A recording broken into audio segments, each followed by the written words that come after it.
මේක පට්ට අතල්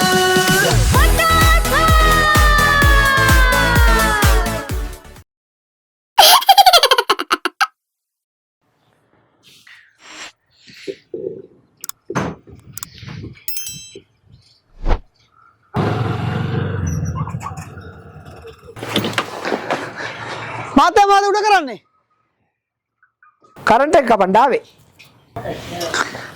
පිස්සුදාට අපේ ගෙදර කරන්ට් එක කපන්නේ ඉලෙක්ට්‍රිසිටි බෝඩ් එක තාත්තගේ නෙමෙයිනේ. බිල ගෙවෙන්නේ නැත්තම් කරන්ට් එක කැපුවා. එහෙමද ඔබ කපපන් ඉලෙක්ට්‍රිසිටි බෝඩ් එක අපේ තාත්තගේ නෙමෙයි වුණාට ඉඩම අපේ තාත්තගේ ඔබ කරන්ට් එක කපලා ඔය වයර් එකේ දිගින්ම එල්ලලා ඵලයක්